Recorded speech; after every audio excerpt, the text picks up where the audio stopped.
Doctor Anand Prakash Tiwari ji, आपका जो है एक समापन वक्तव्य हो जाए, क्योंकि हम लोग तो ये ज्ञानादेश जो है इसके ऊपर अपनी चर्चा अपनी जारी रखेंगे, अलग-अलग पक्षों के ऊपर। कल बहुत सारे तथ्य आ जाएँगे, हम फिर चर्चा करेंगे, लेकिन आपका क्या कहना है? जी, ऐसा कोई तथ्य नहीं है जो अब तक न आया हो, या ऐसा कुछ भी नहीं हुआ है जिसकी जानकारी हम सारे लोगों को न रही। ये दिक्कत यही हो गई कि एक तरफ से पूरा का पूरा पॉलिटिकल आदमी लड़ रहा था, पूरी पार्टी लड़ रही थी और कायदे से वो चुनाव लड़ रही थी, और दूसरी तरफ उसका मुकाबला करने के लिए कोई पॉलिटिकल पार्टी नहीं थी, कोई पार्टी नहीं था। कुल अपना तात्कालिक रूप से इकट्ठे हुए गैंग थे और वो भी आपस में ही लड़ रहे थे, अपना वो कोई चुनाव लड़ रही थी। अगर कहीं थोड़ा वो चुनाव लड़ रही थी, भावना थी, तो जनता की लड़ रही थी, जनता लड़ रही थी। और जनता के पास इतना टेक्निकल वो नहीं रहता है कि जिस स्तर से इसको मैनेज किया जा रहा था, जिस स्तर से चुनाव लड़ा जा रहा था, उस स्तर पर जाकर देखने की किसी की क्षमता नहीं थी। सबसे मिलिटेंट कम्युनिस्ट पार्टियां होती हैं, लेकिन कम्युनिस्ट पार्टियों की स्थिति यह है कि आज की तारीख में भी अब ये जो एक बार इनके राष्ट्रीय सम्मेलन में तय हो गया, बस जब तक दूसरा राष्ट्रीय सम्मेलन नहीं आएगा और उसमें कोई प्रस्ताव नहीं पारित हो जाएगा, तब तक इनके सामने ये लोग कुछ करने वाले नहीं है। तो ये स्थिति का तो भाई अपना चुनाव था, और आज की तारीख में भी सड़क पर उतरना है तो नहीं। अब कम्युनिस्ट पार्टियां, खास करके ये मिलिटेंट तो नहीं, एक और कम्युनिस्ट पार्टियां होती हैं, लेकिन कम्युनिस्ट पार्टियां भी एक जमाना हुआ करता था कि most technical most modern communist पार्टियां हुआ करती थी, लेकिन आज की तारीख में बैठ करके सब लोग हाथ में हाथ रख करके सोचेंगे, जब तक राष्ट्रीय परिषद होगा, स्टेट काउंसिल होगा, स्टेट एग्जीक्यूटिव होगा, फिर राष्ट्रीय काउंसिल होगा, राष्ट्रीय एग्जीक्यूटिव होगा, सेक्रेटेरिएट होगा, फिर जाकर के राष्ट्रीय सम्मेलन होगा, वहां से जब कोई फैसला पारित होगा, अच्छा तब तक यहाँ की स्थिति है कि आज की तारीख में रोज क्षण क्षण यहाँ मामला बदल रहा है। उसमें ये सारी पार्टियां अप्रासंगिक हो गई हैं, इनका कोई मतलब नहीं रह गया है। चुनाव के समय में जो जहां से आया, हमको इतनी सीटें, माने उनका कोई कैडर है कि नहीं है, उनके पास पार्टी है कि नहीं है, उनके पास कैंडिडेट है कि नहीं, इससे नहीं मतलब है। हमको इतनी सीटें चाहिए, फिर सीट देने के बाद हम जुगाड़ करना शुरू करेंगे, चाहे ये जो भी पार्टी हो। अब उसका ही कारण ये होता है कि हमारे आपस के समझौते भी नहीं हो पाते हैं, हमारे सहमति नहीं बन पाते। सवाल यह है डॉक्टर तिवारी जी, मेरा आपसे अनुरोध ये है कि हमारा जो मुकाबला है वो तो ज्ञानादेश से है, मुकाबला तो फासिस्ट ताकतों से और सांप्रदायिक ताकतों से है। आप तो कम्युनिस्टों के ऊपर ही आप जो है प्रक्रिया के ऊपर आप कर रहे हैं। नहीं, हम इससे कह रहे हैं कि कम्युनिस्ट पार्टियां जहां रहती हैं, हम उससे उम्मीद करते हैं हम लोगों को। सुनिए, कम्युनिस्ट पार्टियां किसी भी प्रोसेस को आप छेड़िए मत इरफान भाई, आप छेड़ेंगे तो गड़बड़ होगा, आप छेड़िए मत एकदम। अभी तिवारी जी जो है बोलने दीजिए आप उनको। सुनिए, हमें चाहते हैं आपकी जो नली है तिवारी जी, आपकी जो नली है वो थोड़ा मोदी जी, अमित शाह, अडानी अंबानी उस तरफ ला रहे हैं, वहां तक हम ला रहे हैं। हमको अपने गृहमंत्री के मेधा पर, उसकी रणनीति पर पूरा विश्वास है। उसने कहा है कि 160 सीट, तो मतलब देखिए आप, शपथ ग्रहण करते करते भारतीय जनता पार्टी के पास 160 सीट होगी और वो पूर्ण बहुमत के साथ अपनी सरकार बनाएगी। इसको कहते हैं चुनावी रणनीति, और इसको कहते हैं इच्छा शक्ति। ये इच्छा शक्ति उससे लड़ने के लिए किसी भी पार्टी के पास नहीं है।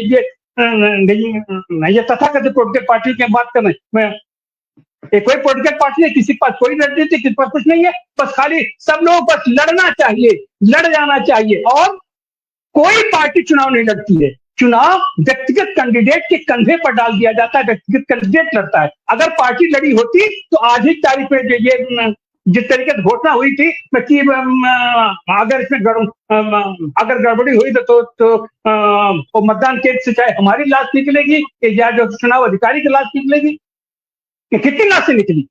क्यों ये बनो चलेगा? जो काम तुम कर सकते थे वह काम भी नहीं करे। सारे देखिए, हम लोग हिंसा वाले लोग नहीं है तिवारी जी, हम लोग जो है लाश निकालने वाले और निकलने वाले लोग नहीं हैं। हमारा जो है अहिंसा में विश्वास है, सत्याग्रह में विश्वास है, गांधीवादी तरीके से लड़ना चाहते हैं। तो ये जो जिस बात भाषा की है ये गलत भाषा है। ये भाषा जो है कम से कम मतलब सार्वजनिक तौर पर या तो व्यक्तिगत स्तर गलत पर भी भाषा का इस्तेमाल नहीं की प्रयोग हम जानी वही चाहिए। कर रहे आप हैं, हम वही कर आप रहे हैं इस नाराज तरीके। हैं, आप नाराज नहीं सुनिए, हैं, आप पे नहीं व्यथित हैं, सुनिए, लेकिन सुनने ऐसी के हर भाषा बात का सुनिए। इस्तेमाल मत अरे करिए। सुनिए, जी जी। सुनिए, हम भी वही कह रहे हैं कि ये लोग हाँ पॉलिटिकल है ही नहीं है। पॉलिटिकल आदमी इस तरीके की बात नहीं करता है। नहीं, ये पॉलिटिकल आदमी आंदोलन की बात करता है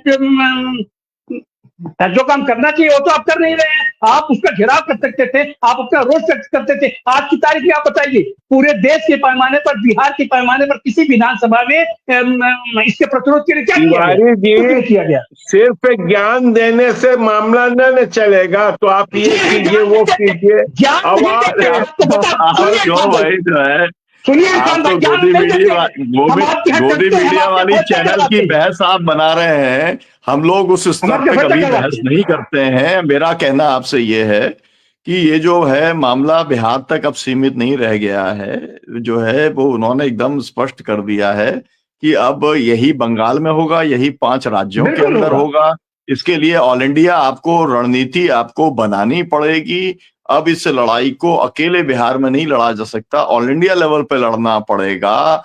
पूरे नागरिक समाज से लेकर के पूरे इंडिया गठबंधन से लेके और भी जो लोग डेमोक्रेटिक लोग हैं, कॉन्स्टिट्यूशन में विश्वास रखने वाले लोग हैं, सबको लेकर के इसमें आगे बढ़ना पड़ेगा। मुझे लगता है कि इस दिशा के अंदर जरूर लीडरशिप सोच रही होगी।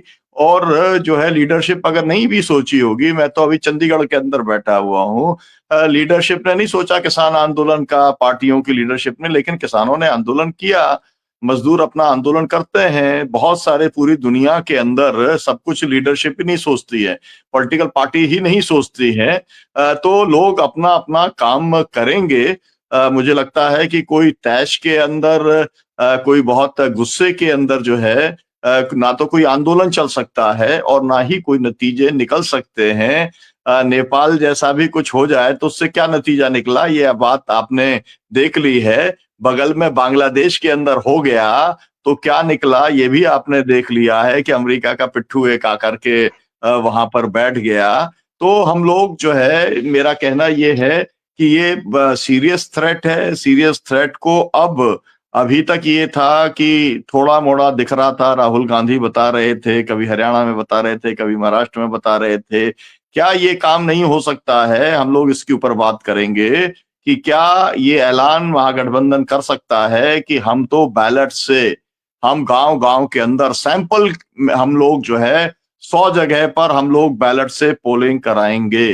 और चाहे उसके लिए आप कुछ भी फोर्स लगा के रोकें या कोई भी हमारे को आप प्रतिबंधित करें, लेकिन हम केवल ये बताने के लिए कि ये जनादेश जो है, जो रिजल्ट आया है वो जनादेश के अनुसार नहीं है, तो कोई ना कोई इस तरीके की रणनीति बनाने का काम जरूर करना पड़ेगा। आज की चर्चा को हम यहीं पर समाप्त करते हैं। बहुत बहुत शुक्रिया अनिल राय साहब, अरुण मिश्रा जी, राजीव कुमार जी और इरफान भाई, डॉक्टर आनंद प्रकाश तिवारी जी। हम इस चर्चा को जारी रखेंगे। बहुत बहुत शुक्रिया, बहुत बहुत धन्यवाद। बस हम सिर्फ एक ही बात कहते हुए जा तो रहे हैं नीलम कि भाई, तिवारी जी को हम इतना ही कहेंगे कि कम्युनिस्टों पर विश्वास रखिए, वो लड़ाई में 100 आगे साल से विश्वास रहेंगे। कर रहे हैं, 100 साल हो आगे गए पूरा विश्वास विश्वास करते है, हुए। पूरा आपकी आगे लड़ाई पूरा में रहेंगे। जीवन भर विश्वास कर किया है, देना आगे भी करेंगे। विश्वास करेंगे। ये आपको घर के अंदर जैसा होता है ना, घर के अंदर जो है वो नीलम नाराजगी साहब, व्यक्त की इंडिया जाती है। गठबंधन अब में आप उन्होंने बताइए, इंडिया बहुजन गठबंधन में आपका समाज क्या भी, कहना है? हम बहुजन उनके समाज भी जो कहने है पर तिवारी जी के लिए